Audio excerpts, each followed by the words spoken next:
Hi, you're here for the red money, right? Yeah. Is that a controller hovering over the floor? What? Oh, she's just my, roommate. Yeah. Something like that. Sassy, this goblet has now become haunted. I suggest you should move to another place. Oh, don't be silly. I am serious. There's a ghost. Look, here's my rent money for the month. Now get out. There will be a meeting this Sunday. So, nobody but me can see you, right? EA Sports. It's in the game. FIFA, tax frauds, Brazil, Qatar, trouble, this shitty excuse of a biographical movie, blah blah blah. FIFA and football in general had some shitty stuff that happened throughout the years recently, but I seem to be ignoring them because I don't care much. Well, except that last time when I was watching the Euro 2016 finals. Now, the FIFA football games? I don't care much as well. I only buy one FIFA or PES game for every generation. Okay, I do have FIFA 2005 for the PC and Pro Evolution Soccer 4 for the PS2, so that would mean I only buy one football simulator for every console. And I also have this football manager game, but that's besides the point. I'm not one of those people that buy the latest FIFA or PES every year. Like some people, so I'm not a special snowflake then. Anyway, let's go back in time and see how this franchise started. The FIFA games, not FIFA in general.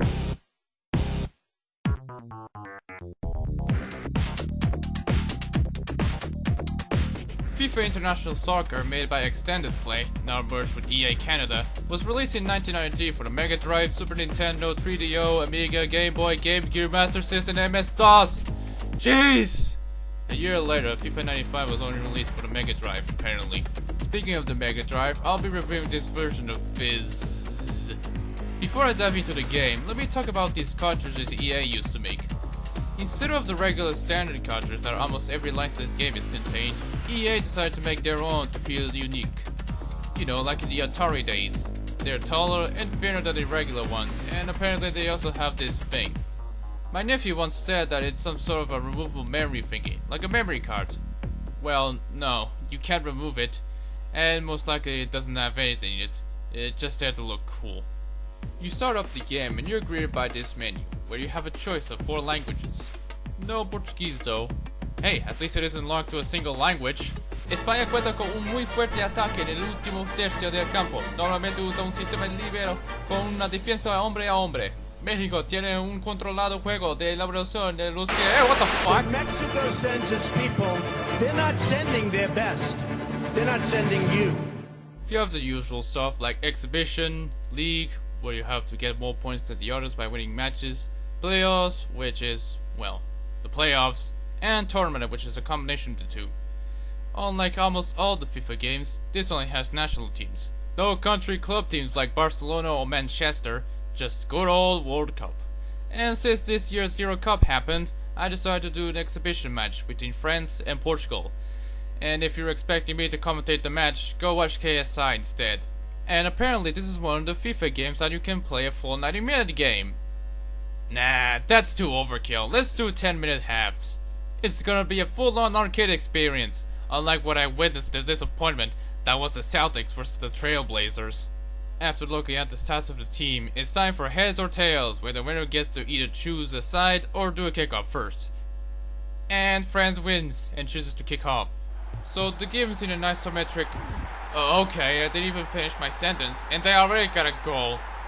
So the game is in an isometric perspective, like in Super Mario RPG. To be honest, I prefer the view to be on a top-down perspective. Oh, cock. On the offensive side, all the ABC buttons do is to kick the ball. Where's the sprint button? Should there be a sprint button? Maybe this is supposed to be one of those games where the 6-button controller is recommended to use.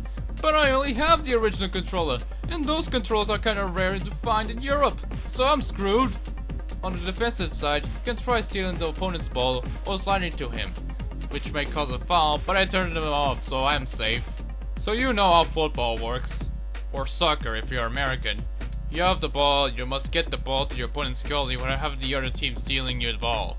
There are goalkeepers defending the goalies, blah blah blah. The game doesn't seem to have a difficulty setting, so the match depends on the overall stats of your team and the opposite team.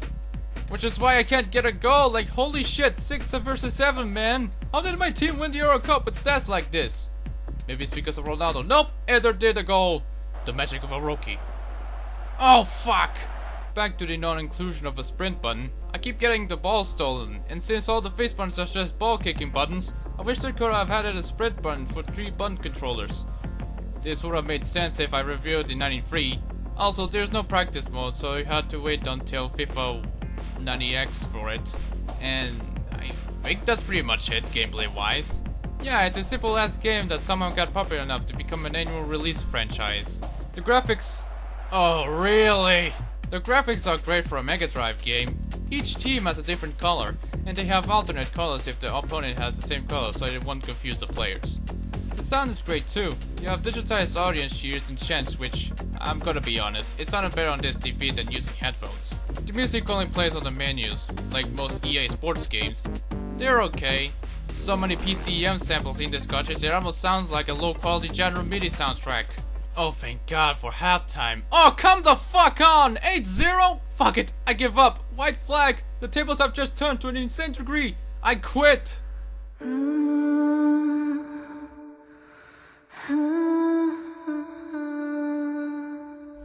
am I still here? Just dispute their references. Oh my God, I can't even do a cast impression. Help. Overall, it's a good game. Simple yet challenging gameplay. Just ignore the fact that there's no sprint button if you're using a 3-button controller. Now, you might be wondering why am I in a different location than usual.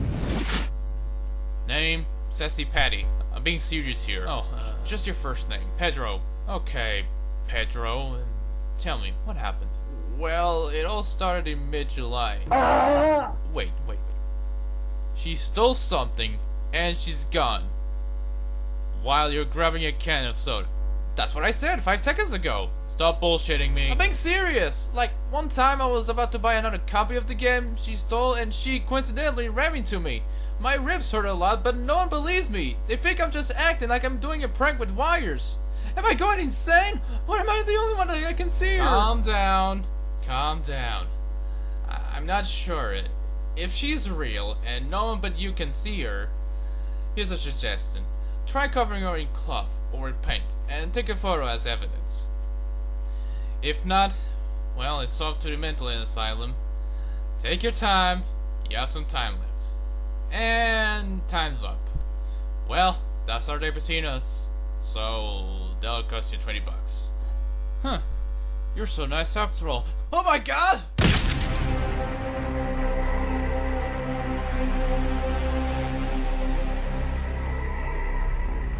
Well, thank you for your cooperation. We'll start posting the pamphlets of her tomorrow. I hope you'll stay out of trouble. Thank you.